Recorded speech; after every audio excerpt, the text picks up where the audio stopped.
እኔ በጣም ታምሜ ነበረ። በጣም ከልጅነቴ ከ10 ምናምን ዓመት ጀምሮ ሰውነቴ በሙሉ በቃ እንዴት ልበላችሁ ሶሪያሲስ የሚባል በሽታ ነው የያዘሽ ብለውኝ መነሻውም አይታወቅም ማጥፊያውም የለም ብለውኝ ለረጅም ዓመት በሕክምና በአበሻም ሆነ በዘመናዊ ሕክምና በቃ ሰርቼ ለሕክምና ነኝ ምንም መፍትሄ አጥቼ መጨረሻ ሕክምናውን ትቼ ወደ ጸበል ለረጅም ጊዜ ተጠቀምኩኝ። የተለያየ ቦታ ጸበል ላይ ሄጃለሁ።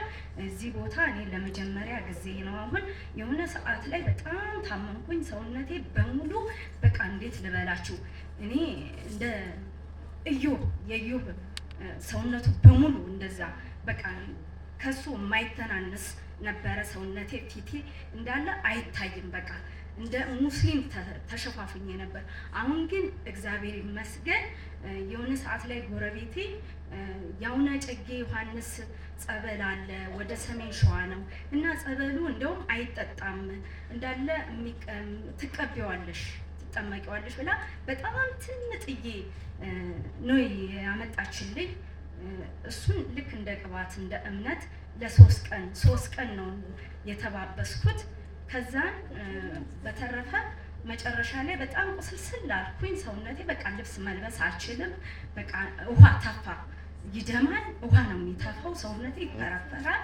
መጨረሻ ላይ እህቴ እስቲ ሕክምና ሂጂ አይታወቅም ሕክምና ሊኖረው ይችላል ከጊዜ በኋላ እስቲ ቆይ ብላኝ ሕክምና ሄድኩኝ። መጨረሻ ወደ ሚኒሊክ ላኩኝ። እኔ ወደ ምንድነው አለርት ብዬ ተከራከርኩኝ። አይ ሚኒሊክ ነው ብለው ሚኒሊክ ሄድኩኝ። ከዛን እንዳለ ሰውነቴን በሙሉ አውልቄ በሙሉ በካሜራ ፎቶ አነሳኝ። ሰውነቴ በሙሉ ለማየት የሚሰቀጥጥ በጣም በቃ ምን ልበላችሁ ኮረኮንች በቃ በጣም የሚያስጠላ ማለት ነው በሽታ። በቃ መስራት አልችልም። መጨረሻ ላይ የሚዋጥ መድኃኒት የሚቀባ የሚቀመም አዘዘልኝ። መድኃኒቱን አታቋርጭኝ እስከ እድሜ ልክ ድረስ ነው የምትውጪው መድኃኒቱን ብለዋሉኝ። አለቀስኩኝ፣ አዘንኩኝ። እንደ ስኳር ህመምተኛና እንደ ደም ግፊት በሽታ እንደሚወስዱት ነው የምትወስጂው አሉኝ። አንድ መድኃኒት በሳምንት 4 ፍሬ በሳምንት አንዴ፣ ሌላውን ቀን በቀን። ከዛን ለ9 ወር በተከታታይ ወሰድኩኝ።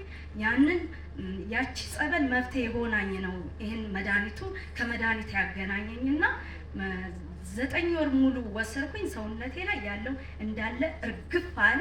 በዛ በጸበሉ ምክንያት ጓደኛዬ እቺ ጎረቤቴ አብረን ተዳነች።